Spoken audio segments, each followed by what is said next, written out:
Achei. Muito bem. Oi, Deck, você só me dá um minuto para eu pegar um copo d'água, já volto? Professor. Um minutinho só.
Sabia que estava esquecendo alguma coisa, né?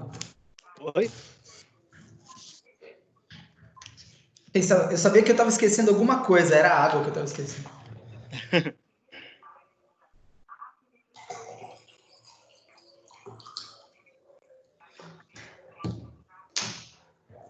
Bom, vamos lá, gente. Nosso último ponto, né? Afinal, Isso. nosso último ponto antes da prova, né? Embora a gente tenha a semana que vem, mas a minha ideia para a semana que vem é fazer um plantão de dúvida, né? Quem eventualmente quiser conversar comigo, tirar algumas dúvidas, aí pode ficar à vontade. Mas aula mesmo, aula expositiva, essa aqui é a última. Né? Acabou o semestre. Acabou o semestre. Meu, é inacreditável, né? Passou Agora, rápido, hein, professor? Mais que o sinceramente, segundo.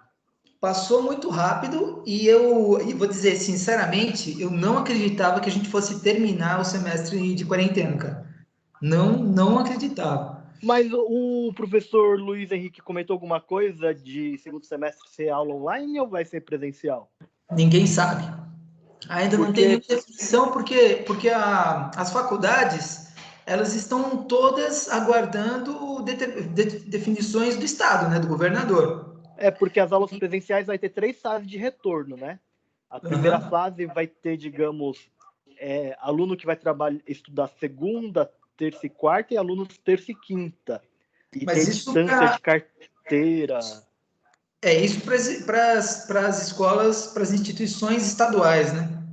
Particulares também, acho que vai pegar assim também. Agora eu não sei se como que vai ficar pro privado da faculdade, né? Entendi. Bom, eu sinceramente não me arrisco nem a dizer nada, viu, cara? Porque cada vez que eu penso em alguma coisa, eu sou surpreendido. Aí muda, né? Aí muda. Então, melhor deixar para o chefe falar, deixa ele, Sim. ele que passa essas informações aí. Bom, vamos lá então daqui. Vamos.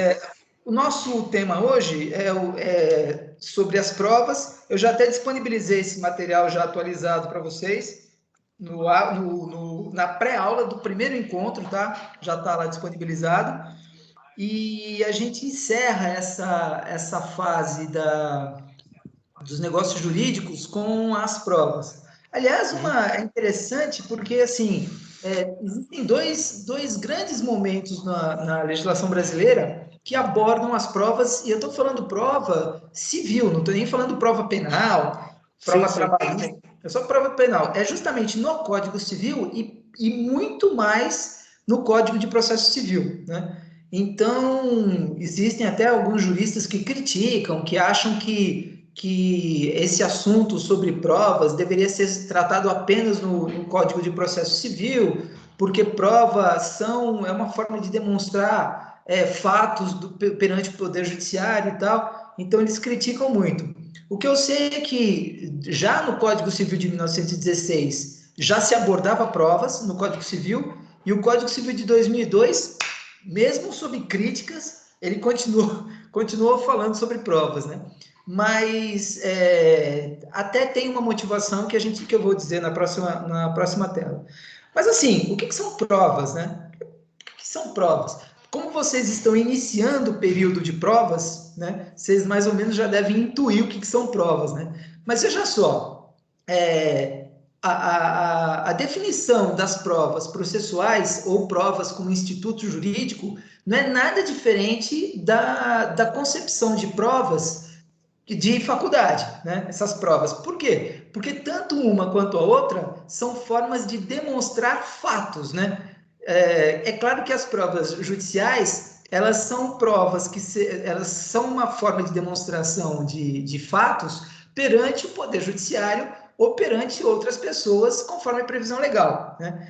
Agora, quais são esses fatos das provas legais? Essas provas são quaisquer fatos que puderem ser alegados em juízo, né? Então, tudo aquilo que possa ser alegado em juízo, essas alegações dependem de demonstração. E a demonstração, de uma forma geral, lato sensu, são as provas, né? E por que eu estou dizendo que não é muito diferente dessas provas institucionais que vocês fazem? Porque, assim, fato é que nós, professores, acreditamos que, ao final de um semestre letivo, os alunos conseguiram apreender uma parte substancial do conteúdo que foi ministrado, né? E é justamente isso. Quer dizer, uma forma do aluno demonstrar para o professor que realmente absorveu são as provas. É uma prova documental, manuscrita ou digitada, agora via internet, né? Que vocês demonstram aquele conhecimento que vocês conseguiram absorver durante o semestre. Então, você percebe que tanto a prova judiciária quanto a prova institucional acadêmica, elas são meios de demonstração daquilo que é competente para cada uma das instituições. Poder Judiciário, demonstração de tudo aquilo que pode ser alegado em juízo, e na instituição acadêmica é a demonstração de que apreendeu aquela matéria que foi ministrada durante o semestre, né? Agora, uma coisa importante aqui de dizer é que essas provas, elas tanto podem ser apresentadas perante o juiz, perante o magistrado, no Poder Judiciário, e isso aqui a gente já sabe, mesmo sem ter necessidade de ter estudado as provas, todo mundo conhece prova documental, prova testemunhal, todo mundo sabe sobre isso, né? Mais ou menos sabe sobre isso. Mas também é uma forma de apresentar, de demonstrar fatos perante outras pessoas, né? Então, não é à toa que, por exemplo, das escrituras públicas, a gente extrai certidões, né? Então, assim, a certidão imobiliária, a certidão de nascimento, a certidão de óbito, são documentos que demonstram fatos ocorridos preteritamente, mas que podem, obviamente, ser apresentados em juízo, mas podem ser apresentados perante qualquer pessoa, né? Então, é o nosso RG, é a nossa carteira da OAB, é o nosso registro imobiliário, é a nossa carteira de motorista. Então, são documentos que provam, que demonstram, né? Então, é bom... Professor, só uma pergunta. Pois não. Em questão de provas, hoje nós temos a parte eletrônica, e-mail, fotos, mensagem de WhatsApp. Para a questão de provas, a gente tem que registrar essas provas como se fosse um documento no cartório ou não exatamente? Não. Qualquer meio de prova, ele é cabível, né? A questão é que quando você tem uma prova e você documenta isso por um registro público, ela tem ela tem muito mais fidelidade, talvez seja a expressão. Ela tem fé pública, né? O documento tem fé pública. Quando Mas o você registro público é vinculante, digamos, a um e-mail, a uma foto, ao documento eletrônico ou a qualquer meio de prova? Cara, repete para mim essa pergunta. O documento público que a gente vai no cartório registrar é qualquer meio de comunicação eletrônico ou também uma carta que contém uma prova? Não, qualquer documento, qualquer documento. Tanto que, por exemplo, se você tem um documento particular, por exemplo, um testamento, se você quiser fazer esse testamento por cartório, você pode fazer por escritura pública, né? E tem, por exemplo, nada impede que o testador, estou dando um exemplo, tá? Sim. Pode ser que você queira até um outro exemplo, mas eu estou dando um exemplo talvez um pouco tradicional demais, né? Que você falou de e-mail, de WhatsApp e tal.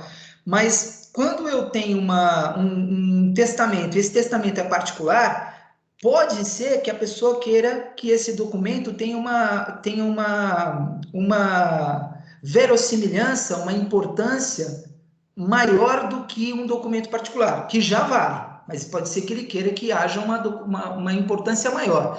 Se ele não quiser escrituralizar isso, que seria melhor, né, fazer a escritura disso daí, escritura pública, ele pode simplesmente levar esse documento fechado num cartório e o cartório registra esse documento como um testamento cerrado. O que significa dizer que o cartório, pela fé pública que ele tem, ele garante que foi entregue lá pelo testador um documento que esse testador chamou de testamento. Veja que ele vai dar garantia de que realmente existe esse testamento, esse testamento foi levado em cartório para que fosse extraído uma modalidade cerrada. Eles lacram esse testamento e ele só poderá ser aberto após a morte do testador. Só que aí eu tenho duas formas de provas, né? Porque assim, esse documento fiel, a fé pública que tem esse documento, é só em relação a um documento que foi entregue em cartório pelo Sim. próprio testador. É só isso que eles vão garantir como fé pública. Agora, quando se trata de um documento cerrado, não há fé pública quanto ao conteúdo. O cartório não garante o conteúdo. Então, agora, você entendeu isso que eu falei, Sim, é porque essa parte de conteúdo tem uma parte que o juiz determina que para fiscalizar se é verdadeiro, né, se é verídico. Exatamente. E geralmente esse momento eles fazem enquanto abertura de testamento judicialmente. Tem que passar para o juiz dar, garantir que Para aquele mandar para documento. perícia, né, alguma coisa assim, do Não, nem tipo. precisa. Quando for necessário, sim, mas nem sempre. Então pode ser que haja necessidade de um testamento qualquer passar pelas mãos do juiz para ele verificar se ele, juiz, se convencer de que aquele testamento não tem nenhum vício, ele simplesmente, ele tem um nome, ele dá uma sentença declaratória de que aquele testamento está apto para ser cumprido. Só que aí Sim. vem uma segunda fase, que é a abertura do inventário, né? Então, aquele documento que agora tem a garantia judicial de que ele foi feito por pessoa capaz, sem defeitos do negócio jurídico, está em perfeitas condições, então ele tem condições de ser cumprido pelo testamenteiro, que é quem vai cumprir o documento, né? Agora, só para dar um outro exemplo que você fala de WhatsApp, vai para trazendo a coisa mais para a modernidade. Pode ser que eu tenha uma troca de WhatsApp aqui que demonstre, por exemplo, que uma determinada pessoa me deve. Ela está dizendo para todo mundo que ela não me deve. E eu não tenho como provar uma dívida com ela, porque eu emprestei, sei lá, 10 mil reais e eu tinha certeza que ela ia me pagar, e aí eu não fiz nenhum documento, não fiz cheque pré-datado, não fiz nota promissória, nada, foi tudo de boca.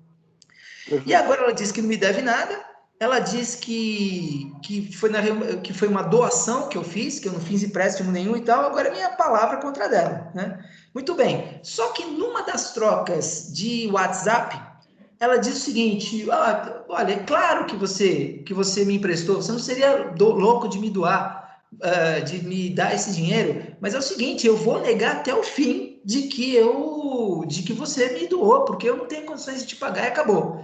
Pronto, é só ele deixar isso registrado por áudio ou escrito no WhatsApp, que eu posso extrair esse documento e levar para um cartório. Agora tem um nome, essa ata notarial. Ata notarial é uma das provas previstas no novo Código de Processo Civil, mas que não está previsto no Código Civil. Então eu pego e registro esse documento por ata notarial e o cartório vai garantir o seguinte: que o notário, ele analisou o WhatsApp, ele viu o documento impresso e ele viu o documento no celular do apresentante, né? E ele vai garantir que tanto o documento impresso quanto o que estava no WhatsApp realmente levam a considerar aquela conversa como existente. Entendi. Professor, é só uma pergunta.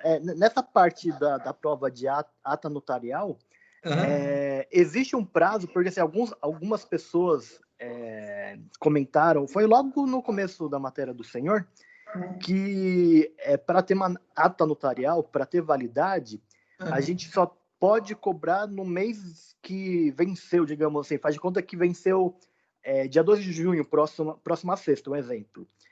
A gente só pode cobrar essa dívida referente, digamos, essa parcela, durante o prazo de um mês. O que tem a ver essa parte de prazo? Não, isso aí é um outro assunto. Isso aí tem a ver com cheque pré-datado,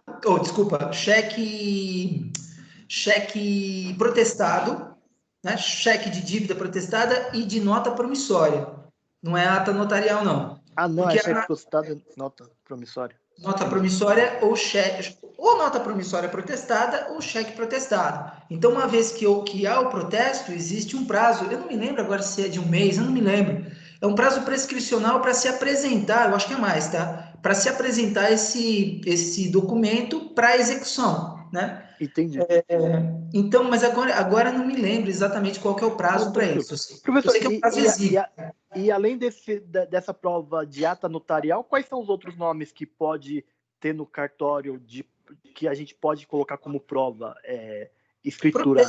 O protesto é uma prova, né? A ata notarial é uma outra prova. Certidões que você extrai são outras provas, né? E aí eu estou falando de provas simples, né? Provas sim.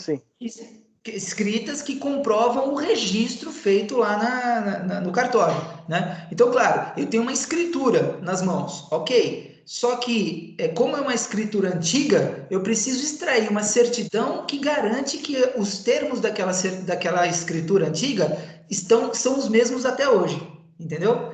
Então, essa documentação são documentações públicas, né? É uma documentação pública e ela serve como garante das relações jurídicas havidas e registradas naquele cartório, né? E aí estou falando de qualquer cartório, cartório de protesto, cartório de registro de pessoas naturais, cartório de registro de pessoas físicas ou jurídicas, cartório de notas, cartório de registro de imóveis, quaisquer cartórios, né?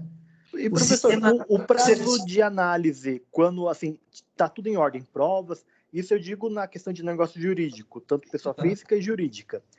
Existe um prazo para ser resolvido ou depende da demanda de cada regional? Você está falando do prazo no cartório? Não no cartório, mas exemplo, eu tô com uma ação, aí faço uma ata notarial, tudo certinho, entro com a petição. Qual o prazo do juiz pegar o meu caso para analisar? Ou depende da demanda que ele tem no fórum? Na realidade é o seguinte, não depende da demanda, não.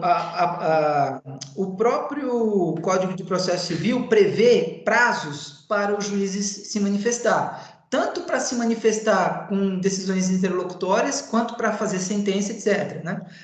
Prazos para terminar processo. Então, por exemplo, imagine que em inventário, o juiz tem que terminar o inventário dentro de 1 ano do momento da distribuição desse inventário. Só que esses prazos para os juízes, eles não são prazos preclusivos, que nem ocorre conosco, advogado. Se a gente perde um prazo, preclui o prazo, você não pode fazer mais nada. Como ele é o diretor, o administrador da ação, ele é o representante do Estado, os prazos para os juízes são referenciais, em que pesem, sejam prazos legais previstos no código. Na realidade, se o juiz não atender esses casos, é isso que você falou, eles podem motivar o não cumprimento desses prazos em razão do grande volume de processos que existe no cartório, e geralmente eles fazem isso, né? Acontece que, graças a Deus, eu tenho muitas restrições em relação ao CNJ, Conselho Nacional de Justiça, mas pelo menos numa coisa ele está funcionando, que é o seguinte: como todos os juízes têm metas a cumprir, então eles fazem de tudo para cumprir as metas. Por quê? Porque é até uma forma deles conseguirem... uma PL boa. Exatamente. E outra coisa, eles podem, por merecimento, galgar maiores degraus administrativos dentro do Poder Judiciário, né? Então, Nossa, se o legal. cara consegue cumprir todos os seus prazos, a chance de ele se tornar, por exemplo, um desembargador, não por antiguidade, mas por merecimento, é muito maior do que aquele que sempre está perdendo prazo, né? Até porque o CNJ não está nem aí se o juiz é da comarca de Quiprocó do Judas ou se é da comarca do Foro Central de São Paulo. Eles não estão muito aí para saber disso. Uhum. Perfeito. Muito bem. Então, deixa eu ver. Então, bem, prova é isso, né? Meio ou forma de demonstrar um fato perante o Poder Judiciário ou perante outras pessoas. Qual que é o objetivo dessas provas? Né? É justamente explicitar, explicar, aclarar, esclarecer fatos em geral, né? Sendo que os destinatários são as pessoas que se relacionam no processo, né? Pessoas estranhas a essa relação jurídica, inclusive, depois eu vou dar um exemplo, e o próprio magistrado, né? Que é talvez o principal objetivo, né? O principal foco da demonstração dos fatos. Por que eu estou dizendo isso? Porque assim, e aí eu estou falando estritamente dentro do processo. Quando a gente recebe um cliente no escritório e ele conta lá a história dele, por que ele quer fazer isso, aquilo, etc., a primeira coisa que a gente vai pedir é o seguinte: olha, me traz todos os documentos que você tiver a respeito disso, ponto. Ou então, ou mais, né? Quem que está sabendo disso e que eventualmente pode testemunhar, né? Aí Tanto você é pergunta que assim, o juiz, quando falta alguma prova, se ele dá o prazo de 15 dias para o advogado e o para réu emendar. apresentar. Isso. Exatamente, exatamente. E ele faz isso não é porque ele é bonzinho, não. É porque, na realidade, o próprio Código de Processo Civil, ele prefere perder 15 dias para ver um tempo para apresentação de novas provas, do que ele pegar e dar o caso por encerrado e extinguir o processo e aí cometer uma injustiça, né? Então, o Código de Sim, Processo Civil, nesse caso, andou bem, andou bem. entendi.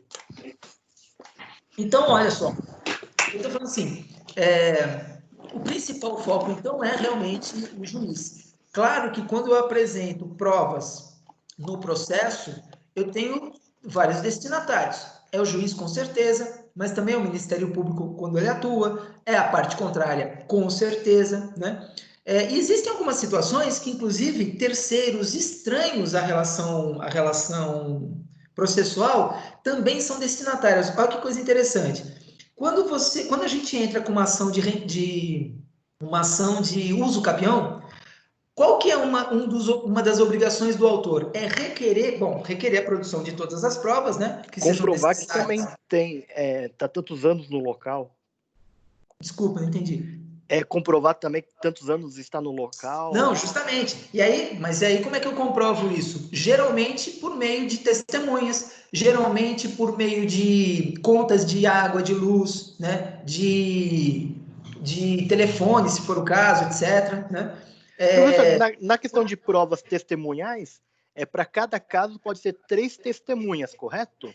Sim, o máximo, se não me engano, são 5 testemunhas no procedimento ordinário. Mas geralmente o juiz não ouve tudo isso, não. Geralmente ele ouve uma ou duas testemunhas, no máximo 3. E quando que entra aquela parte assim, uma prova, 3 testemunhas. E tem um caso que é de 9 provas, não sei quanto de testemunha. Eu não, Nossa, não sei eu não disso. lembro, não lembro dessa parte. Mas que matéria que você teve isso? Isso foi no primeira matéria de processos. Foi Teoria em geral primeiro do geral. processo? É. 9 provas, 3. Quanto que é? Não, eu lembro que era uma prova, 3 testemunhas. Aí tinha uma outra parte que informava que podia ter até 9 testemunhas, mas eu não lembro para qual situação que era. Eu acho que isso é possível quando existe litisconsórcio. Quando existe mais de um Litisconsórcio. autor ou mais de um réu. Entendi. Aí o número de testemunhas ele se multiplica, e aí, se por um acaso houver mais do que 4 réus ou 4 autores, aí, por exemplo, se eu tenho, pode ser que seja isso, eu tenho um autor, ele pode apresentar um rol de três testemunhas. Se eu tenho 2 autores, 6 testemunhas. Se eu tenho 3 autores, 9 testemunhas. Se eu tenho 4 ou mais autores, o máximo que se pode rolar são 9 testemunhas. Entendi. Tá? Provavelmente seja isso. Mas isso não é nem a lei que fala, não, tá? Isso aí, se não me engano, é jurisprudência, é uma coisa mais que está fora do Código de Processo Civil. Mas eu também não tenho certeza disso, eu precisaria dar uma olhadinha, tá? Não, perfeito. Bora lá, deixa eu ver o que tem mais Vamos. aqui. Não, isso aqui eu já falei.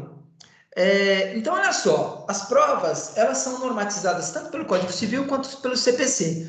No Código Civil, o que que há? Existe uma indicação do valor do meio de prova, né? Se a gente vai ver que o Código Civil, ele vai apresentar os requisitos para a utilização, qual que é o valor da prova, que, por exemplo, a prova testemunhal por si só, ela não tem valor, ela serve para corroborar ou esclarecer provas documentais.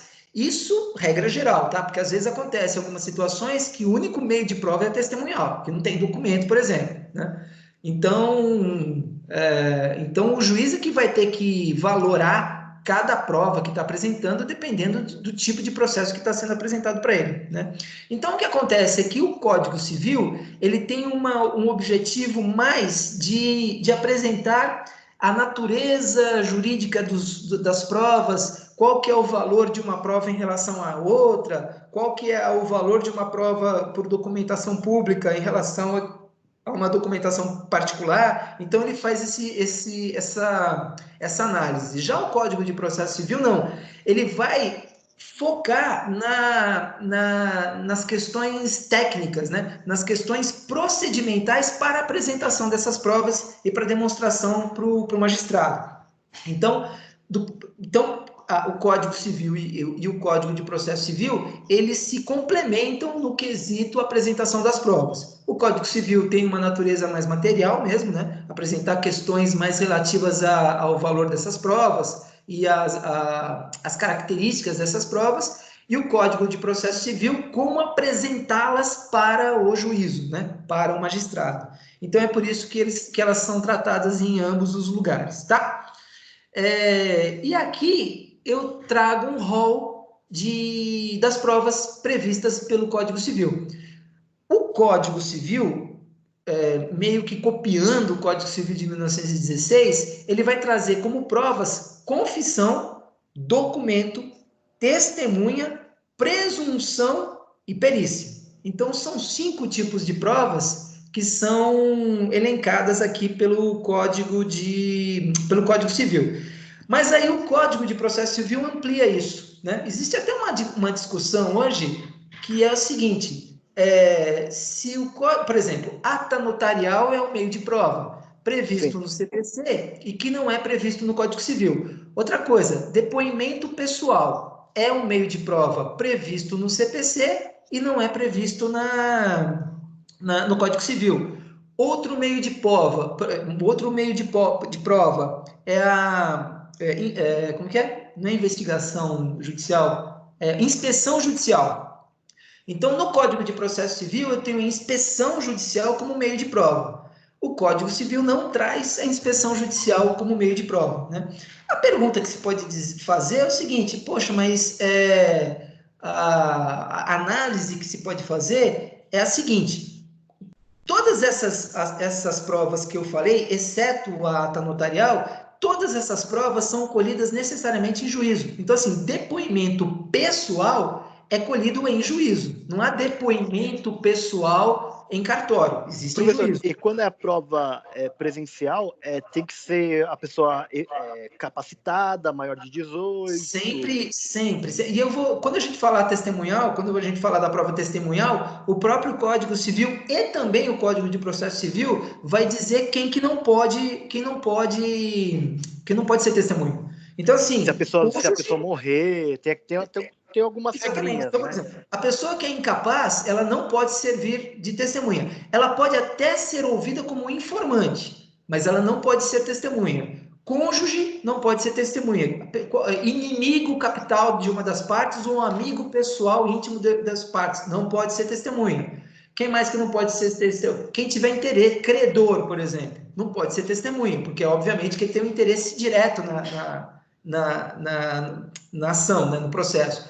Então, o Código Civil, com as suas restrições, porque ele traz um número de provas muito menor do que o CPC, né? Ele ainda assim vai ser bastante elucidativo quanto a algumas dessas características apresentadas por essas provas aí, tá bom? Alguma pergunta a mais, Deck? Não, perfeito. A aula de hoje está gostosa porque está linkando com outras matérias. Ah, que bom.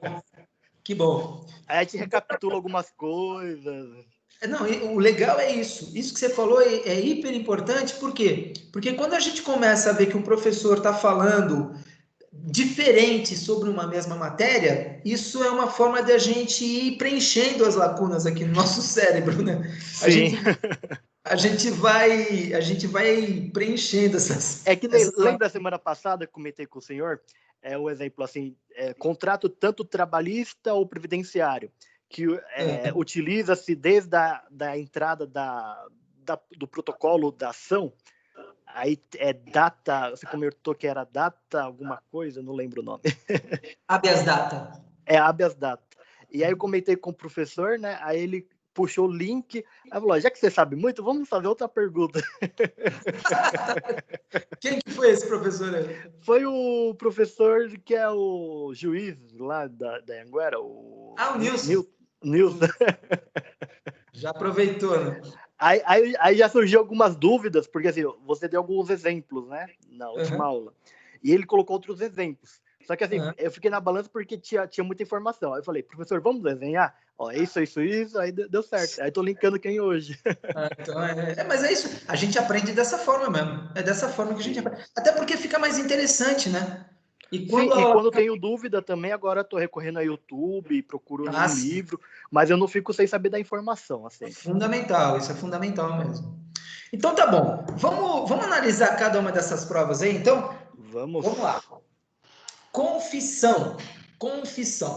Conduta de alguém que dirá ou admitirá a veracidade, ou seja, confessará os fatos jurídicos alegados por si próprio ou por outrem, né? Bom, olha só, a confissão é um meio de prova, por quê? Porque ela facilita demais o magistrado, né?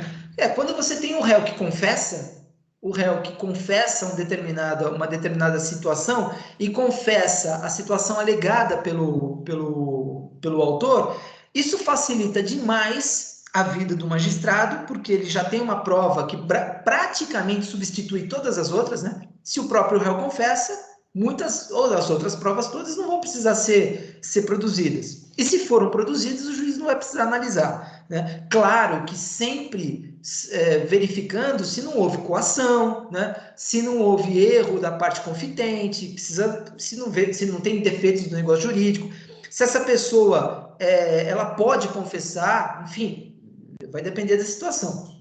Agora, é um meio de prova. Por quê? Porque ela acaba se apresentando como um residual de todas as outras provas, né? Quer dizer, ela meio que resume todas as outras provas. Uma pergunta que sempre me fazem é o seguinte, mas professor, qual que é o interesse do réu em confessar? Qual que é o interesse do réu em confessar? Veja que confissão não é uma prova comum. Então, a gente tem que lembrar disso. A confissão não é uma prova comum. A confissão é uma prova que geralmente ela é apresentada, inclusive sob orientação do advogado, quando não resta nenhuma dúvida, que não vai existir nenhuma dúvida de que realmente o réu é culpado por aquilo que ele fez, né? Professor, nessa parte de confissão, saiu uma lei o ano passado de COFINS, né? Na parte, digamos, quem deixar de cumprir, de pagar COFINS, agora pode ser preso, alguma coisa do gênero. E aí teve um caso que teve uma mídia, uma empresa grande, que a pessoa se tornou, digamos, confessou o crime, só que assim, ela não comentava se ela ia ter a pena diminuída.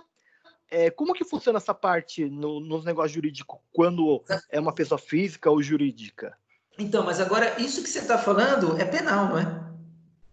Isso não, é penal, criminal. digo do COFINS, mas, por exemplo, vamos para o trâmite empresarial. Tá. A pessoa começa a falar, digamos, que sabe de um erro X de negação, e nisso ela começa a colaborar. Como que funciona isso para pessoa física e jurídica, no âmbito de negócio jurídico? Então, mas quando você fala como funciona, exatamente o que você quer saber? Qual que é o efeito disso? Como ela faz para fazer isso? Não, ela mesma sabe que vai ter uma pena X, e ela mesma confessa, ó, vou estar contribuindo para vocês para tentar diminuir a pena ou a responsabilidade do crime. Então, o benefício da confissão é justamente esse. É justamente esse. Então, por exemplo, vou dar 2 exemplos em que a confissão ela é bastante manejada, porque também favorece o réu. Então, a confissão, obviamente, né? Ninguém é bobo no processo. Então, assim, a confissão ela é utilizada como um instrumento também em benefício do réu. 2 exemplos para você. Imaginem que haja um acidente bastante grave em que o réu é culpado e não tenha dúvida disso. Não existe dúvida de que o réu é culpado. E ele pega e assume processualmente a culpa. E aí eu estou dizendo tanto no âmbito criminal quanto no âmbito civil. Se ele cometeu um crime, por exemplo, ele atropelou um monte de gente, matou, enfim, né? Cometeu um ato, ele estava bêbado. Claro que ele vai sofrer uma pena criminal, ele vai ter uma sentença criminal e essa sentença criminal vai ser condenatória.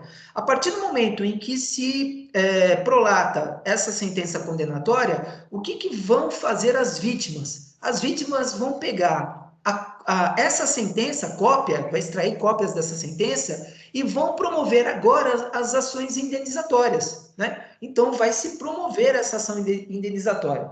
Como o cara confessou, e aí, claro, a confissão ela tem que vir, em alguns casos, acompanhadas de outras atitudes benéficas ao processo. Como ele confessou, como ele não se opôs a situações jurídicas, por exemplo, no processo indenizatório, ele confirmou a confissão no processo indenizatório e tal, o que o juiz poderá fazer? E provavelmente fará. Ele vai fazer o seguinte, ele vai condenar esse cara tanto por danos materiais quanto por danos morais. Não há dúvida de que haverá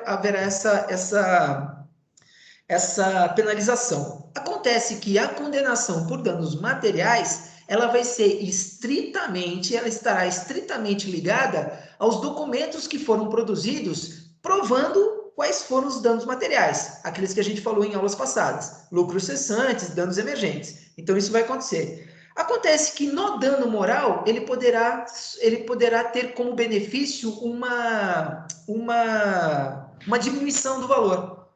Então, veja, se ele atua no processo de forma a ficar negando aquilo que, obviamente, ele não poderia negar, né? Se ele nega de pé junto que ele não cometeu. Aí a perícia diz que cometeu, documentos dizem que cometeu, boletim de ocorrência dizem que cometeu, testemunhas arroladas vão confirmar que o réu é culpado. Então, o juiz ele não vai ser nem um pouco benevolente na hora de fazer a condenação em danos morais.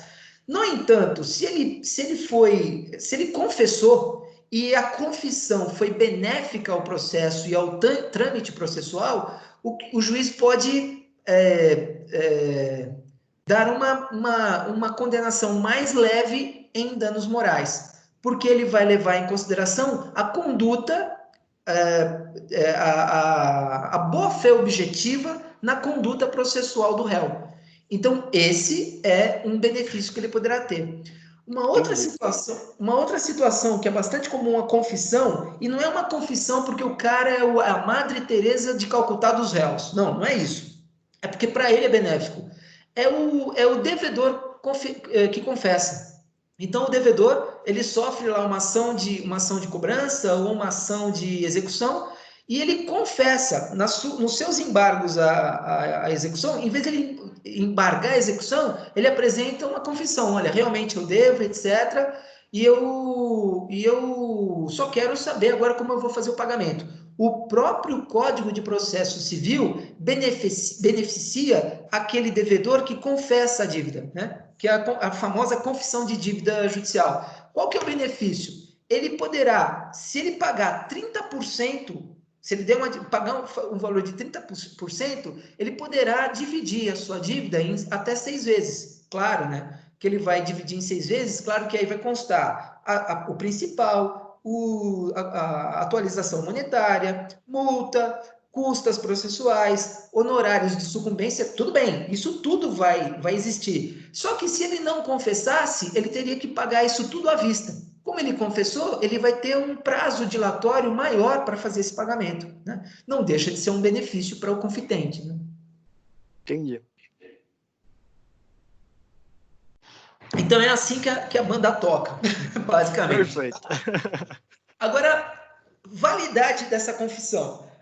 Para que a confissão seja válida, é necessário, bem aquilo que você falou, o confitente ele tem que ser capaz, ou o confessor ele tem que ser capaz, né?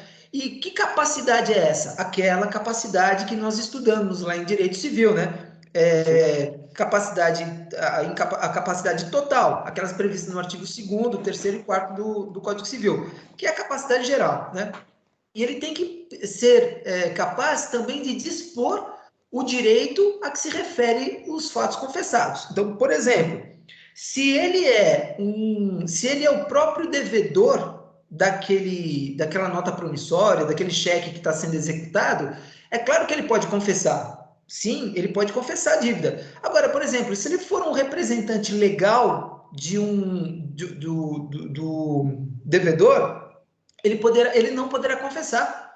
Por que ele não poderá confessar? Porque ele não pode fazer, a não ser que ele tenha uma procuração especial para representar, o que não é o caso, né? O que não pode ser feito nesse caso. Mas assim, ele não pode confessar uma dívida que ele não fez, ele não pode confessar a venda de um bem que não era dele, que ele só era possuidor, né? Então é necessário também verificar se a confissão é válida, considerando a legitimidade processual do confidente, no caso do réu, né? Uma outra coisa interessante, e aí sim trazida pelo Código Civil, é que é o seguinte: a confissão ela é irrevogável, né? Como diria o hino do Flamengo, né? Uma vez Flamengo, sempre Flamengo, né? Uma vez Flamengo, Flamengo até morrer. Não dá para voltar atrás. Nessa parte de prova, né, de validade, quando a pessoa não comparece no juiz, como que o juiz analisa que a pessoa não... Não, desculpa. Pode terminar. A pessoa, digamos, o juiz vai ter uma outra análise em cima disso, ou ele vai fazer todo um conjunto para análise? Você está dizendo a confissão ficta que ocorre por conta da revelia, né? Isso. Não, ele não vai fazer análise nenhuma, não. Até porque é o seguinte, uma vez que o réu é citado e ele não apresenta a contestação, ou eventualmente ele até apresenta a contestação, mas ele não se defende de todas as alegações da petição inicial, ou ele vai ser revel total, ou ele vai ser revel parcialmente, né? Se ele é revel, existe a presunção, aliás, tem a presunção como uma das formas aqui de prova, né? Existe a presunção, que é uma outra forma de prova, de que ele está aceitando todas as alegações de fato do autor. Então, o juiz não tem que pensar muito, ele só tem que observar duas coisas. Primeira coisa, se realmente ocorreu a revelia, porque de repente pode ser que ele tenha sido citado e por força maior, ou caso fortuito, ele não conseguiu se manifestar. Então, o juiz também precisa verificar se vai haver um pedido do réu fundamentado para que seja devolvido o prazo para ele se manifestar. Mas aí ele tem que provar força maior ou caso fortuito, documentalmente, enfim. Isso é uma coisa. A segunda coisa, caramba, o que eu ia falar? Primeira coisa é essa. E outra coisa, o juiz vai ter que, se o réu realmente for revel, o juiz vai ter que analisar se o direito do autor não prescreveu. Lembra-se que a gente falou na semana passada? Porque, de repente, ele está cobrando uma dívida prescrita. Se a dívida é prescrita, a natureza jurídica da prescrição é de direito público. Então, em havendo prescrição, mesmo que as partes não aleguem, o juiz, de ofício, ele tem que apontar. E aí o que vai acontecer? Ele vai encerrar o processo, ele vai extinguir o processo com resolução do mérito sob o fundamento da prescrição. Então aí o réu deu sorte, né? Porque em que pese ele tenha sido revel e, portanto, confitente de forma tácita, ele não vai arcar com essas consequências processuais, né? Tudo porque antes dessa situação de revelia existiu a situação de prescrição. E a situação de prescrição, ela antecede a revelia e, portanto, ela tem que ser julgada antes, né? Sorte do réu, nesse caso. Hoje ela está sendo boa, hein? Que bom, que bom. Não, bom. porque essa era uma dúvida que eu fiquei, que puxou da aula passada, que a gente tinha comentado. Aí eu lembrei agora, assim. Aí fez juiz agora a questão da prova. Perfeito, deu para entender. Maravilha. Então, confissão é isso. Vamos lá ver. Próximo. Bom, documento, né? Documento, talvez. É documento. Esse documento que a gente estava falando, ata notarial, documento, protesto, certidão. A ata notarial é um documento, a escritura é um documento, WhatsApp é documento, WhatsApp, fotografia, gravação sonora, vídeo, tudo é documento. E por que tudo é documento? Bom, primeiro, porque aquela ideia de documento em papel, ela está há muito tempo superada, né? Principalmente Sim. depois do advento do processo eletrônico. Então, está muito... Até porque processo... Tudo que não existe no processo eletrônico é papel, né? Você pode até imprimir uma folha ou outra, mas não existe. Então, assim, o documento... Hoje em dia, você pode conceituar como qualquer instrumento ou documento que transmita diretamente um registro físico a respeito de algum fato. E pior, né? Essa expressão registro físico que a gente extrai da doutrina tradicional, eu já tenho algumas restrições. Porque, assim, eu não posso chamar registro sonoro de registro físico quando eu pego um áudio e coloco no processo eletrônico. De físico não existe nada. Existia antigamente quando você gravava o áudio num pendrive ou num CD, e aí você juntava no processo. Mas hoje em dia, você simplesmente baixa o MP3 e joga no processo. Não há nada de físico, mas enfim. E tanto é que os protocolos de processo é eletrônico agora, né? Tudo eletrônico. Tudo eletrônico. Você pode iniciar um processo e finalizar o processo no Supremo Tribunal Federal sem eventualmente ter juntado um documento físico. Não é claro que às vezes sim. Então, por exemplo, analisar um testamento particular. Claro que aí, se eu vou analisar a veracidade de um testamento particular que foi feito há 30 anos atrás, eu tenho que juntar o documento físico. E é um documento só. É único. É um documento único. Então, imagine a responsabilidade do perito. Professor, falando em parte sistêmica, é que eu sou meio leigo, né? Eu sou 2 vezes mais leigo do que você nesse sentido.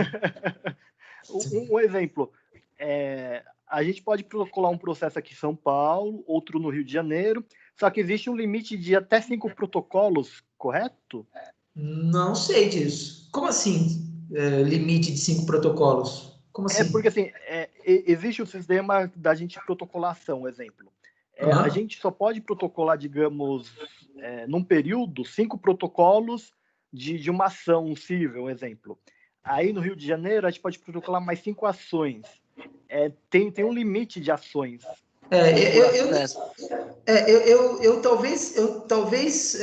Talvez tenha realmente isso, mas eu acho que isso vai depender muito da meu Deus, como é que é o nome? Como que é o nome? Porque aí Esqueci, mas é do regimento interno do tribunal. O regimento aí interno parece que tem um professor comentou que, digamos, para passar desses 5 processos, a gente tem que contratar uma empresa para a empresa fazer isso e mandar os processos, alguma coisa, como se fosse uma senha, um backup. Tá, eu vou me informar, viu, Deck? Porque eu sinceramente não sei sobre isso, não. E do STF é mais ou menos assim também? Processo? Não sei te dizer, não sei te dizer. Porque geralmente no Supremo Tribunal Federal... Bom, todas as vezes que eu, Renato, tratei ou tive contato com o STF foi através de recurso extraordinário. E eu nunca protocolei mais do que 5 recursos extraordinários de uma vez, né? Então, não sei o que é. Porque, assim, você no Supremo Tribunal Federal, obviamente, que você pode distribuir uma ação diretamente no Supremo Tribunal Federal quando você está lidando com o presidente da República, ministros de estados, ministros do STJ, tal. Então, esses caras sendo seus clientes, você vai lá e protocola. Como eu sempre atuei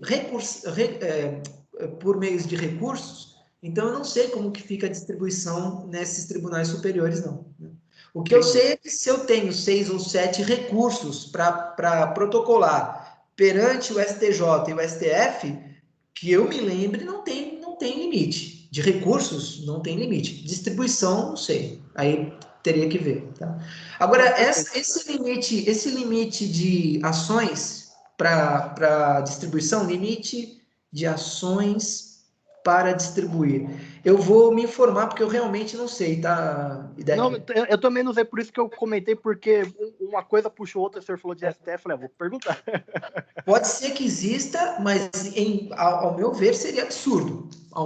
Claro que se é um processo físico, que você tem que ir na fila, que nem eu ia muitas vezes lá no João Mendes, eu ia distribuir, sei lá, 10 quando eu trabalhava logo no comecinho, né? Que eu ia distribuir 10 ações, aí obviamente que tinha um limite, por quê? Porque você tem um monte de gente na fila. Mas processo eletrônico, eu não sei qual seria o motivo para limitar. Sinceramente, não sei. Mas, enfim, vou verificar. Tá? Bom, prova documental. Então, assim, a prova documental, ela tem um espectro enorme, né, de possibilidades. Então, é o que eu falei. Pode ser desenhos. Aí, quando eu falo de desenho, por exemplo, croquis de arquitetos, etc., para provar que o projeto é diferente daquilo que foi combinado no contrato. Aí eu vejo por meio de desenhos. Geralmente, esses desenhos arquitetônicos, hoje em dia, não são feitos mais por papel, né? É tudo por meio digital, né? Então, veja, de novo, digital. Fotografia, gravações sonoras, vídeos, bom, qualquer documento. Aí você começa a ter um outro tipo de classificação, que é, por exemplo, contratos particulares e escrituras públicas, né? Aí eu tenho, por outro lado, títulos de crédito, cheque, nota promissória, duplicata, etc., e certidões, que são documentos extraídos com uma validade determinada pelos cartórios em geral. Né? Então, assim, a diversidade de possibilidades de documentos é absolutamente enorme. Totalmente, quase que impensável hoje, né? Agora, tem duas espécies que são importantes e elas são praticamente o motor condutor da verossimilhança dessa documentação, que é justamente documentação por instrumento público e documentos por instrumento particular, né? Por que é importante essa diferenciação? Porque o instrumento público, como vocês sabem muito bem, tem fé pública. O que significa dizer que não há dúvidas de que aquele ato que está provado por um documento público, certidões, testamentos públicos, escrituras, né? Que esses documentos, eles têm sentenças, né?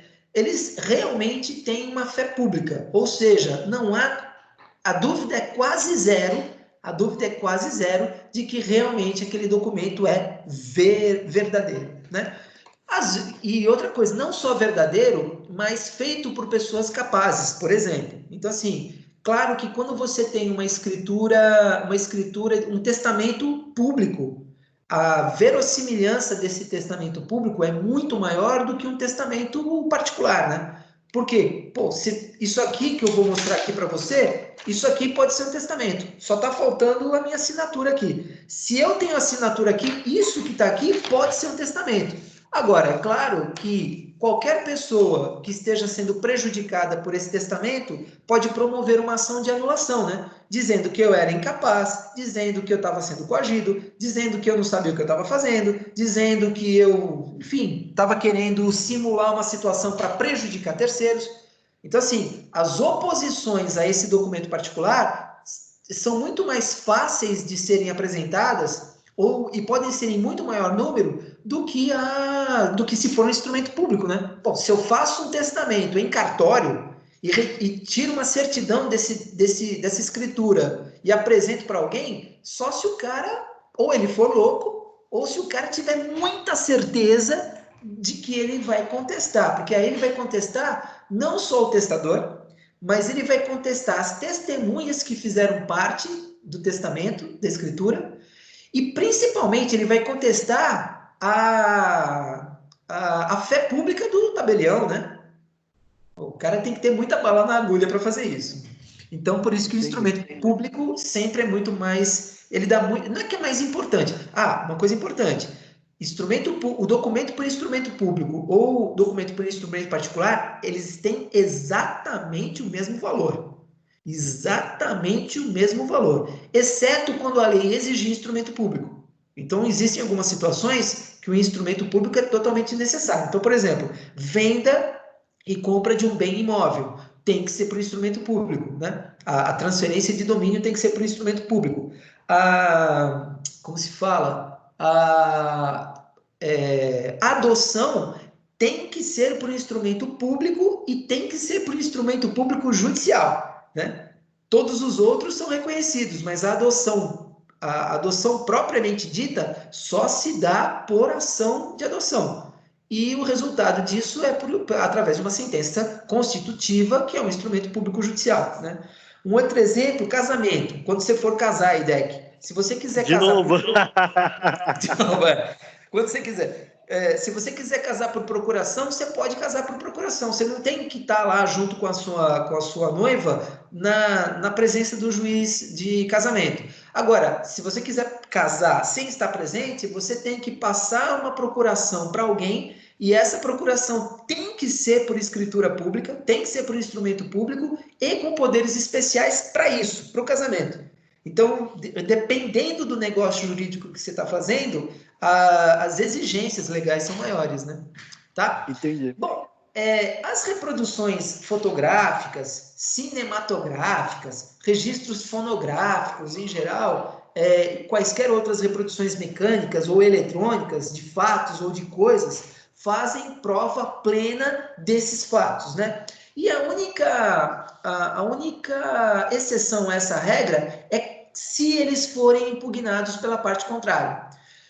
Por que eu estou dizendo isso? Porque eu fiz questão de colocar essa observação. Porque eu falei atrás que tanto o instrumento público quanto o particular, eles têm a mesma força probante. Eles realmente têm a mesma força probante. O que vai diferenciar uma coisa, um documento pelo outro, é que os documentos particulares, eles têm mais possibilidade de serem impugnados.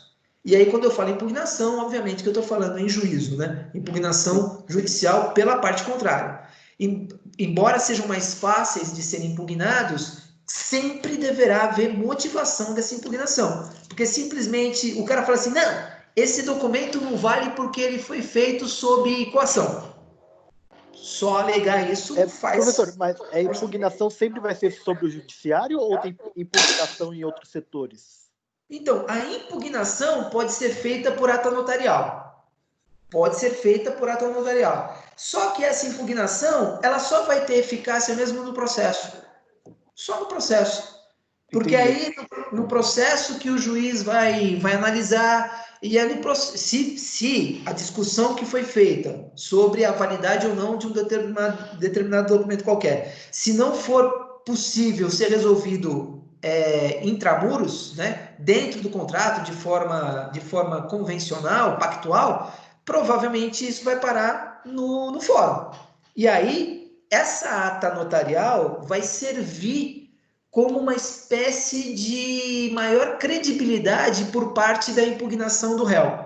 Porque uma coisa é o réu impugnar um documento no processo apenas. Outra coisa, ele já está avisando a parte contrária de que se tiver processo ele vai impugnar. E como que ele avisa essa parte contrária? Claro que ele pode avisar com uma notificação particular, ele pode avisar com uma carta, ele pode avisar por e-mail, por WhatsApp e tal. Mas quando ele vai até o cartório e ele expede uma ata notarial falando de que determinado documento tem vício que pode levar à anulação, e ele já está avisando isso de forma que todos saibam. Pô, na hora que o juiz recebe uma ata notarial ele vai ter muito mais, sei lá, propensão a realmente acreditar de que existe alguma coisa de errado nessa escritura, ou nesse contrato, ou no que quer que seja, né? Agora, isso do ponto de vista teórico, porque na prática a ata notarial é muito pouco utilizada ainda. Até porque é um instrumento novo, né? Não tem nem 5 anos. Mas é um documento que tem muita força, conforme os próprios profissionais da área jurídica tomem conhecimento desse tipo de prova. Tem muito advogado que nem sabe ainda que existe isso, né? E também, mesmo que saibam, às vezes eles não se utilizam, por quê? Porque dá muito trabalho, é caro você fazer uma ata notarial, não sai barato. Né? Então é complicado. Muito bem. Próxima prova testemunhal. Vamos lá. Bom, prova testemunhal você sabe muito bem, né? Prova obtida por meio de relato prestado em juízo por pessoas que conhecem o fato litigioso, mas que não têm interesse no processo. Né? Até poderia Professor, nesse caso, tá bem comentado aquele caso do Gugu, né? Putz, sobre? O caso do Gugu lá, Não, eu sei, mas sobre o que exatamente? A mãe dos meninos quer parte da herança. Aí é uma testemunha, mas foi uma testemunha, digamos, de fachada. Aí colocaram o namorado dele como amante. Aí os advogados falaram que, sendo como amante, não ia ter provas ou testemunho suficiente. Aí por isso que ele saiu da ação nessa semana. Oi, Deck. É o seguinte, eu vou me permitir não comentar sobre esse assunto, porque isso está gravado e eu vou postar no YouTube. Vai se tornar público e eu não quero me comprometer, viu? Não, tranquilo. Mas, professor, tirando esse exemplo, né? Vamos colocar o exemplo de testamento. No testamento, ou de uma ação de despejo, qualquer parte de negócio jurídico. Às vezes, a pessoa, quando entra com a ação, ela coloca as custas em cima da pessoa que está para ganhar a herança ou a indenização. Aí, nisso, digamos, se o juiz vê que a pessoa que entrou com a ação ela não está correta e teve as ações do processo, ele consegue reverter, em vez de quem tem direito, que está meio que obrigado a pagar a indenização porque ela colocou na ação inicial, o juiz consegue reverter e ela, a autora, pagar o valor da indenização? Na realidade, é o seguinte, quando o autor promove uma ação e não há justiça gratuita para nenhuma das duas partes, as custas processuais elas serão suportadas por quem perder a ação. A verdade é essa. Então, claro, que se eu estou pelo autor, eu vou requerer a condenação do réu em custas processuais e despesas processuais. Por quê? Porque eu tenho que mostrar para o juiz que o meu cliente, que é o autor, ele tem total razão no que ele está requerendo. E outra coisa, até para eu ser racionalmente lógico em relação ao primeiro pedido que eu fiz na petição inicial, que é o quê? Procedência total da ação para condenar o réu a o que eu quiser. E mais custas processuais. O que acontece é que o réu, na contestação, vai fazer a mesma coisa. Ele vai dizer que a ação é totalmente improcedente e que o autor é que deverá ser condenado nas custas processuais, porque ele entrou com uma ação totalmente improcedente. Então, a ideia é essa. A regra geral, o que acontece? Se o autor tiver procedência total na ação, as custas processuais deverão ser suportadas pelo réu. Se o autor tiver improcedência total da ação, as custas processuais serão suportadas pelo próprio autor. Se a ação for parcialmente procedente, aí as custas processuais serão divididas. Entendi. entendeu? Complexo, hein? Não é tão complexo assim, falando, mas é mais ou menos quem ganha leva, quem perde paga as custas. Se ambos perderam, ela é dividida por 2. Basicamente Perfeito. É isso. Tá? Muito bem. Que mais? Natureza... isso aqui é interessante. Mais polêmico também. Porque é o seguinte, o próprio Código Civil, lá no artigo 227, parágrafo único, ele vai dizer o seguinte, qualquer que seja o valor do negócio jurídico, quando ele fala valor, é valor mesmo, né? E qualquer que seja o negócio jurídico que esteja sendo discutido, a prova testemunhal é admissível como subsidiária ou complementar da prova por escrito. Então, o Código Civil ele é categórico. A prova testemunhal ela não pode ser manejada por nenhuma das partes de forma exclusiva. Ela deve ser utilizada como um complemento, né? Como uma forma de dar mais estofo e mais conteúdo probatório a outras provas que sejam apresentadas, principalmente a prova documental, tá? Perfeito, maravilha, tá certo. Então, assim, o juiz vai ter que analisar se é possível ter prova documental. Na grande maioria das vezes, sim. Na grande maioria das vezes, sim. Mas, às vezes, não há nenhum documento. Não há nenhum documento relacionado a isso. Quer ver? Só para dar um exemplo para você, tá? Então, por exemplo, se eu tenho um acidente de veículo, se eu tenho uma ação de indenização de responsabilidade civil por danos de veículo, pode ser, claro que eu estou falando de uma responsabilidade acriana, portanto, extracontratual, portanto, não tem documento nenhum escrito. Mas tem um documento importante que é o próprio boletim de ocorrência, né? O próprio boletim de ocorrência é um documento. Outra coisa, tem uma batida, a primeira coisa que a pessoa faz, que está envolvida naquela situação, ela pega e tira o celular do bolso e já começa a fotografar o carro, sim. Tira foto do cara, tira foto da placa e tal, documento. Ou filma, documento. E depois disso, ele começa a perguntar para quem estava, você viu o que aconteceu? Eu vi. Você pode servir como testemunha para mim? Você pode me dar o seu telefone e tal? O cara, claro, se o cara tiver sangue frio e tiver essa visão processual, ele vai tentar tomar essas testemunhas. Então, assim, na grande maioria das vezes, realmente, os processos, eles são embasados sobre provas documentais e subsidiariamente com prova testemunhal. E vou dizer, muitas vezes, as provas testemunhais, em que pesem sejam arroladas, o juiz dispensa.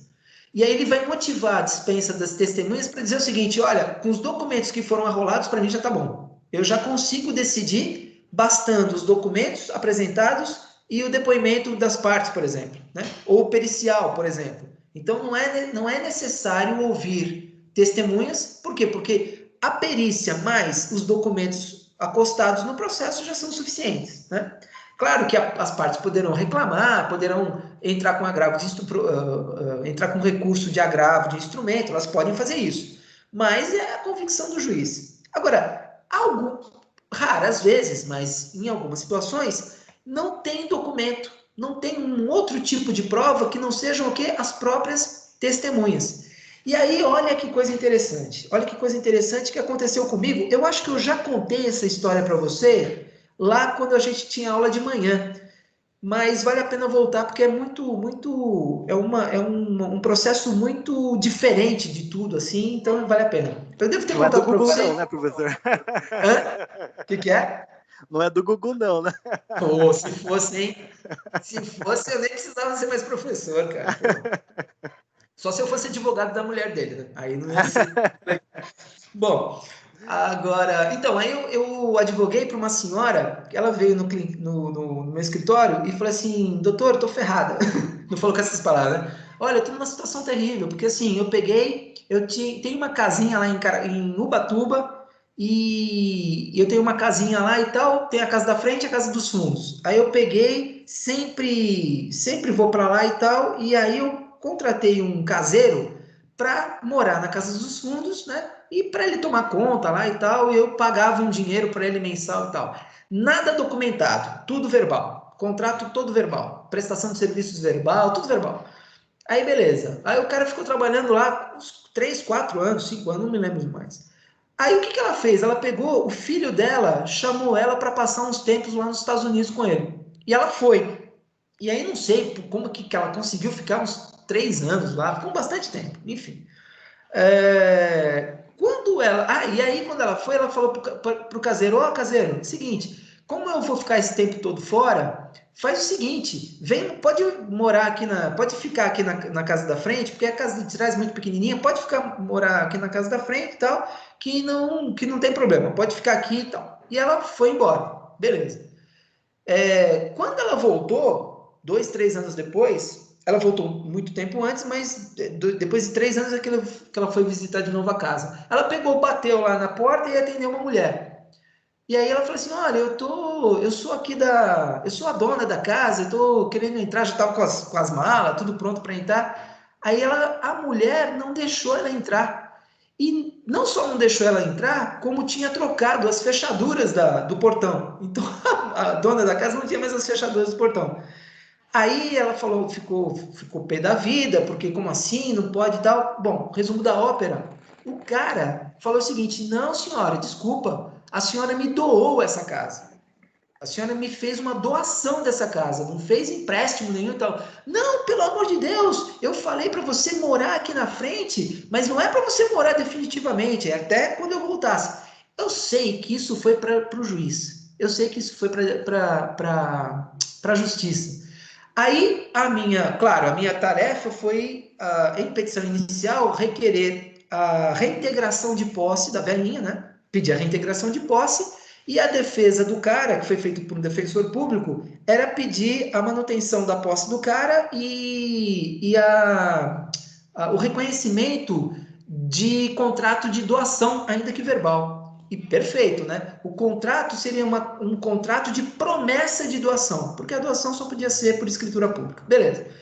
E aí a pergunta é: cadê os documentos que comprovam que a velhinha tinha só emprestado? E cadê os documentos que comprovassem que a velhinha tinha prometido a doação do imóvel? Simplesmente não tinha.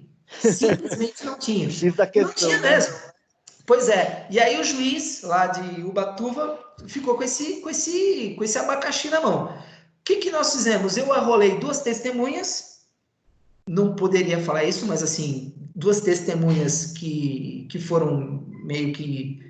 Como que é? Vai ficar público isso aqui, né? Bom, enfim, eu arrolei 2 testemunhas e o defensor público arrolou mais 2. As minhas 2 testemunhas juraram de pé juntos que estavam lá presentes e que realmente foi um empréstimo. As 2 testemunhas do réu provaram de pé juntos, juraram de pé juntos, de que realmente havia sido feita a doação. Não tinha mais documento, não tinha mais documento, e aí o que aconteceu com o juiz? O juiz não podia dar força nenhuma para as 2 testemunhas, porque ele pegou, fez a cariação, e aí ele pegou ele nem fez a cariação, era uma coisa tão surreal, 2 falando que estava lá e tinham visto que era empréstimo. E as outras 2 dizendo assim: quer saber? Esquece, tudo bem, ele estava com o saco cheio, ele nem deu falso testemunho, vou julgar. E ele julgou. E o julgamento dele não foi baseado nem em documentação, porque não tinha, e nem em testemunha, porque era tudo testemunha falsa. Sabe no que ele baseou a decisão dele? Nisso aqui, ó. Presunção. Na presunção. Qual que foi a presunção dele e depois confirmada por 3-0 no Tribunal de Justiça de São Paulo? A presunção dele foi o seguinte: admitido como testemunha. Não. Ele presumiu o seguinte: as condições econômicas da velhinha, a idade dela, as condições econômicas, eu mostrei para ele que, embora ela tivesse aquela casa lá, era uma casa que ela tinha desde quando o marido dela era vivo, que ele que comprou. Era uma casinha muito simples, que ela mantinha aquela casinha porque ela tinha aquilo como um relicário do próprio marido que falecido. Eu mostrei por fotos a casa que ela morava em São Paulo, que era uma casa de periferia, muito, muito humilde, etc. E que ela não E aí, isso demonstrado na minha petição inicial. E o juiz aceitou a minha alegação de que não havia um só motivo que presumisse que ela estava doando um imóvel. Se ela tivesse vendendo o imóvel, beleza. Uma promessa de venda, tudo bem. Mas uma promessa de doação, sendo que ela vivia com uma pensãozinha, como que é uma pensãozinha por morte e só era uma coisa muito simples. Então a presunção do juiz, ele julgou por presunção de que não havia um só motivo para ela fazer uma doação numa circunstância daquela. Quer dizer, já que era tudo empatado, né? Os dois alegando coisas diferentes e as testemunhas zerando uma pela outra, ele apresentou como motivação da sua decisão a presunção de que não era caso de doação, mas sim de empréstimo. E ele aceitou a reintegração de posse. Claro que o defensor público recorreu, apelou da sentença, 4-0. 1-0 do juiz que deu causa para nós e mais 3-0 dos desembargadores que também deram causa para a velhinha. É mole? Por presunção. Bom, voltando aqui, quem que pode ser testemunha e quem que não pode ser testemunha? A resposta da primeira questão é muito simples. Qualquer pessoa pode ser testemunha. Qualquer pessoa pode ser testemunha. Resposta da segunda, exceto, né? Então, assim, quem não pode ser testemunha? Aí você tem esse rol aqui. Menores de 16 anos, eles não podem ser testemunhas. Agora, cuidado, tá? Não poder ser testemunha não significa que eles não possam ser ouvidos. Isso serve para quaisquer circunstâncias, né? Qualquer pessoa que seja impedida de servir como testemunha, ela pode ser ouvida como informante quando o juiz achar interessante que Professor, e quando a pessoa é emancipada? Se ela for emancipada, ela só pode ser emancipada se ela tiver mais de 16 anos. Como a restrição é para menores de 16 anos, se a pessoa tiver 16 anos completos, ela pode ser testemunha. E nem precisa ser emancipada. Perfeito. Entendeu? Então, se tiver mais de 16 anos, então ela não precisa ser emancipada para poder servir de testemunha. Ela só não pode ser testemunha se ela for menor de 16 anos.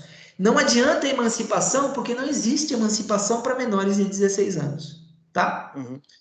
Segunda situação, aqueles que por enfermidade ou retardamento mental não tiverem discernimento para a prática dos atos da vida civil, tá? Então aí se de repente alguém utilizar como testemunha uma pessoa que é acometida por Alzheimer, por exemplo, né? Então o juiz vai analisar e ele vai dizer, oh, desculpa, eu vou desconsiderar essa testemunha porque é evidente que ela não sabe o que ela está fazendo, que ela não tem condições de testemunhar. Então o juiz já pega, ou ele já faz antes, se ele já souber de algum problema de enfermidade ou retratamento mental, ou Alzheimer, enfim, né? Ou então ele na hora da oitiva, ele pergunta, a pessoa não responde. Ou ele pergunta, a pessoa responde, ele pergunta a pessoa responde Z. Então ele já pega e já desqualifica a testemunha e não colhe não colhe a sua oitiva, tá? Uma outra situação, cegos e surdos, quando a ciência do fato que se quer provar dependa dos sentidos que lhes faltem, né? Então não adianta perguntar para um surdo se ele ouviu o estampido de um determinado de uma determinada arma, né? Não adianta perguntar para um cego se ele viu quem que bateu em quem num determinado acidente.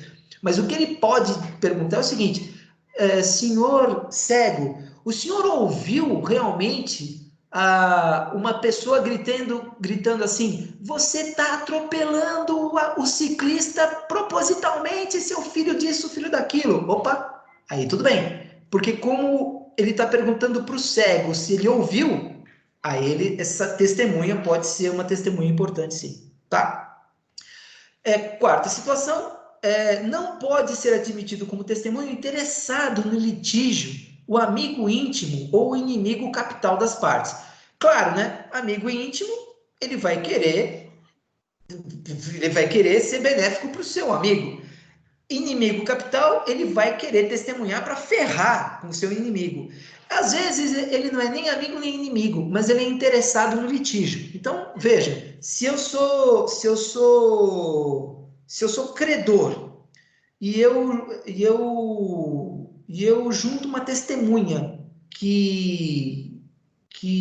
o credor de uma situação qualquer, uma ação de responsabilidade, né? Então eu junto como testemunha um credor meu. Eu sou autor de uma ação de testemunha, aí eu pego e junto como testemunha um credor de uma dívida que eu tenho com ele. O que vai fazer essa testemunha? Ele vai fazer de tudo para eu ganhar, ou a presunção, né? A presunção é de que ele vai testemunhar em meu favor para que eu ganhe a causa e pague a dívida que eu tenho com ele. Tudo bem? Então, nesse caso, o cara ele não é admitido como testemunha porque ele é interessado no litígio, mas ele pode ser aceito como assistente, como uma das formas de intervenção de terceiros. Olha só que interessante. Testemunha ele não pode ser do autor, mas ele pode interagir, ele pode integrar o processo como assistente da parte autora. Aí com o objetivo de auxiliá-la a ganhar o processo. Por quê? Porque ele ganhando o processo, ele vai poder pagar a dívida que ele tem com esse assistente. Aí, perfeito. Ele não pode ser testemunha, mas ele pode ser assistente. Tá bom? Perfeito. Finalmente aí, quem não pode ser também é dividido como testemunha: os cônjuges, os companheiros em união estável, os ascendentes sem limite de graus, os descendentes sem limites de graus. Eu estou falando filho, neto, bisneto, tataraneto. E não podem servir também nos colaterais até o 3º grau de alguma das partes. Então, por exemplo, tio-avô pode servir como testemunha, porque é do 4º grau, então está fora do 3º. Sobrinho neto pode ser admitido como testemunha, porque ele está fora como 3º. E primos, né? Então, por exemplo, se você tiver um processo qualquer, IDEC, que você queira arrolar como testemunha um primo seu, ele pode ser arrolado por quê? Porque em que pese ele seja seu parente consanguíneo, ele é um parente seu no 4º grau da linha colateral. Então, ele está fora da vedação aqui, tá? Muito bem, prova testemunhal. Então, a gente falou da presunção, a presunção do advogado, do juiz lá, né? Então, o que é a tal da presunção? Então, olha só, instrumento jurídico que permite supor alguma situação de fato, né? Diante de determinado quadro probatório, o magistrado poderá presumir ou supor alguma conclusão, que foi exatamente o que aconteceu com a velhinha lá, que foi minha cliente há tanto tempo atrás, faz uns 10 anos isso. Essa presunção pode ser iuris et de jure, absoluta, ou iuris tantum, relativa. Eu já comentei sobre essa diferença entre presunção absoluta e relativa? Eu não lembro, professor. Não lembro. Já comento aí. Bom, deixa eu comentar agora. A presunção absoluta é aquela que não admite prova em contrário. A presunção relativa, ela admite prova em contrário, tá? Um exemplo de presunção relativa é essa que eu apresentei como exemplo aqui, ó. Recusa a perícia médica ordenada pelo juiz poderá suprir a prova que se pretendia obter com o exame. Porque, veja, se eu quero fazer uma perícia médica para saber se realmente o réu sofreu aquela lesão que ele está alegando. Peraí, deixa eu mudar. Porque agora eu não tinha pensado nisso. Tá, lembrei. O autor o autor alega que ele sofreu um acidente. O autor alega. E ele pega e ele apresenta lá um laudo particular dele no processo. O que faz o réu? O réu, ele contesta essa alegação que ele tem esse problema médico, enfim, que ele tenha sofrido essa lesão, e ele requer uma perícia judicial. Por quê? Porque aquele documento apresentado pelo perito particular, ele pode ser eivado ele foi pago para isso pelo autor, então ele pode ser contestado, né? Perfeito. É uma prova, mas é uma prova que cabe contestação. O que vai fazer o autor? O réu. O réu vai se defender e vai pedir para o juiz que ele indique um perito médico um perito, como que é que mexe com pernas, assim, um perito, esqueci o nome, perito, putz, veio o nome na cabeça, eu já esqueci.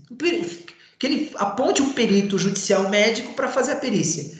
Aí o que faz o autor? Ele se recusa a fazer. Ele se recusa a se submeter àquela perícia médica sob a alegação de que ele já apresentou uma perícia, um laudo médico, por um médico com CRM bonitinho e tal. Ele se recusa. O que vai acontecer? O juiz ele pode se aproveitar do artigo 232 para presumir que realmente aquele autor está alegando uma mentira.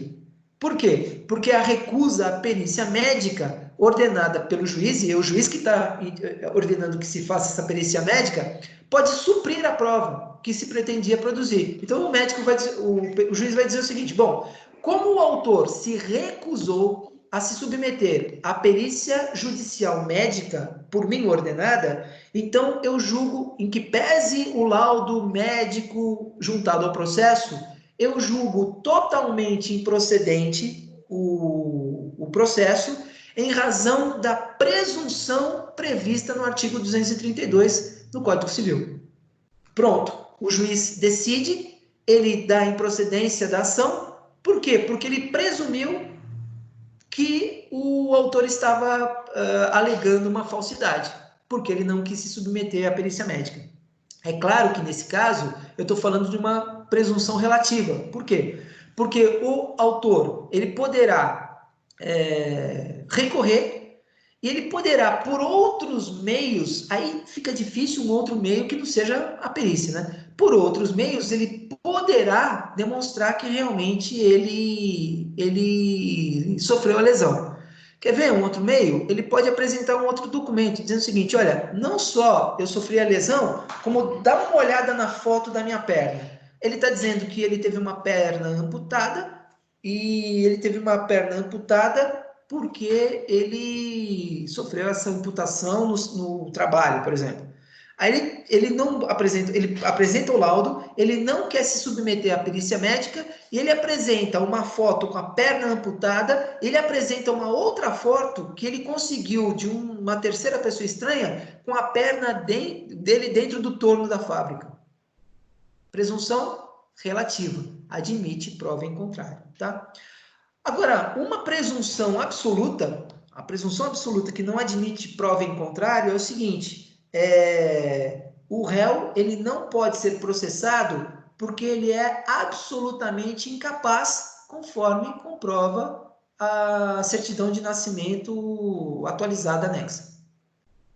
Peraí. Se ele apresentou um documento comprovando que o réu é absolutamente incapaz, não vai se discutir, mas será que ele sabe o que ele está fazendo? Será que ele não sabe? Pode ser que ele tenha 15 anos, mas ele saiba muito mais do que todos nós juntos. Não importa. O menor de 16 anos, se comprovado que ele é menor de 16 anos, ele é absolutamente incapaz, por mais genial que ele seja. Portanto, uma presunção absoluta, iuris et jure. Outro exemplo de presunção absoluta o autor ele promove uma ação, de execução contra o devedor, alegando que ele não pagou a última parcela da dívida. Que ele não pagou a primeira parcela da dívida, dívida essa que ela se prolata em 10 meses a R$10.000 cada parcela. E aí o autor está dizendo que constava do contrato que qualquer parcela que ele não pagasse, todas as outras se venceriam antecipadamente, automática e antecipadamente. Tudo bem, está no contrato, perfeito. Aí ele pega e, não pagou no dia 25, maravilha. Aí o que acontece? O réu diz o seguinte: olha, desculpa, hein, juiz, eu só não paguei no dia 25 porque o dia 25 é dia 25 de dezembro. E dia 25 de dezembro é feriado nacional. Então, eu não era obrigado a pagar no dia 25 de dezembro. Mas eu paguei no dia 26 de dezembro. Ora, se dia 25 de dezembro é feriado nacional, significa que aquela dívida, por mais que estivesse constando na nota promissória, 25 de dezembro, etc., automaticamente o vencimento ele vai ser adiado para o próximo dia útil, que é dia 26 de dezembro. Por exemplo, dia 25 de dezembro poderia cair numa sexta-feira. Sexta-feira. 25 de dezembro, sexta, sábado 26, 27 domingo, o cara paga o credor no dia 28 de dezembro. Perfeitamente. Por quê? Porque como o dia 25 era feriado, sábado e domingo não constam como o dia útil para ele pagar é dia 28 de dezembro. Ele precisa provar que dia 25 de dezembro é feriado nacional? Não. É presunção absoluta. Todo mundo sabe que dia 25 de dezembro é feriado nacional. Presunção absoluta. Diferente se fosse dia 25 de janeiro, em São Paulo.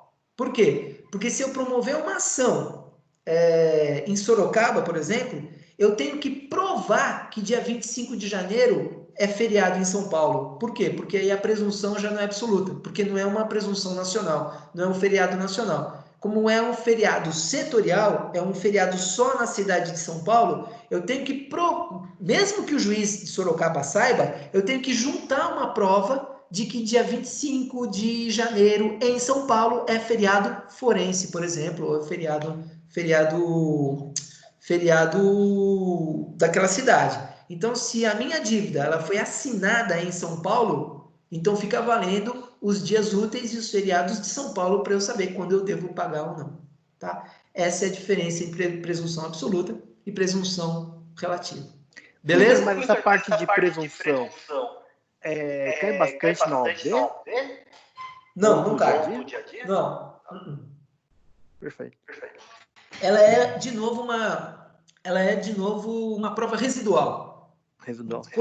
Quando eu não tenho outro meio de provar, eu utilizo a presunção. É bem o exemplo que eu dei do processo lá da velhinha, né? Sim. A primeira prova que deveria ter sido apresentada era qual? Documental. Não existia. A segunda prova que deveria ser apresentada era qual? Testemunhal. Totalmente ineficaz. Aí sobrou para o juiz o quê? O juiz não podia deixar de julgar, ele tinha que julgar de qualquer forma. O que ele fez? Ele se aproveitou do artigo 212, ele julgou por presunção. Basicamente foi isso. E foi um julgamento tão bem feito que o tribunal confirmou por unanimidade. Confirmou por unanimidade aquela presunção do juiz em primeira instância. Né? Beleza? Perfeito. Vamos ver o que mais... Por que tem duas presunções aqui? Tô ficando louco. Perícia, a gente já falou? Não, né? Perícia. Perícia. Idec, podemos ir direto? Pode. Vamos direto? Beleza. Perícia já tive na outra. Já teve? Bom, então você sabe muito bem, né? Perícia é prova realizada por um expert, né? Um especialista em determinada área. Então, perícia psicológica, perícia psiquiatra, tanto psicológica como psiquiatra são utilizadas em ações de interdição, né? Ações de responsabilidade civil, perícia médica, perícia de engenharia, né? Ações de obrigação de fazer, ou então ação de anulação de um determinado contrato. Então, por exemplo, um contrato de arquitetura que foi feito e na hora de se realizar a obra, a realização da obra está em dissonância com o contrato que foi feito, está diferente. Então, aí eu vou entrar com uma ação para embargar a obra. Uma obrigação de enunciação de obra nova, por exemplo, né? Uma obrigação de se abster, né? Parar a obra para que haja uma correlação entre o projeto e a obra física. Na questão de provas, eu estou comentando porque assim, no direito empresarial são dias corridos. Para a prova, os 15 dias também são dias corridos ou dias úteis? Para apresentar o que é prova? O juiz dá 15 dias para apresentar uma prova ou arrumar alguma coisa dentro da petição. São dias corridos ou dias úteis? Sempre dias úteis. O Código de Processo Civil, para qualquer ato judicial, só conta dia útil. Tá? Dia útil. E isso serve para direito trabalhista, isso serve para direito civil, tá? Mas não entra no empresarial, porque no empresarial é dias corridos. Então, mas direito empresarial, o processo, ele segue as normas do Código de Processo Civil. Então, assim, apresentação de provas para efeito de direito de processo civil continua sendo por dias úteis. Precisa. Então, agora é o seguinte, pode ser que você esteja falando de alguma situação específica, por exemplo, ação de falência. Eu não sei se não, é ação de falência mesmo. Ah, então beleza, então tudo bem.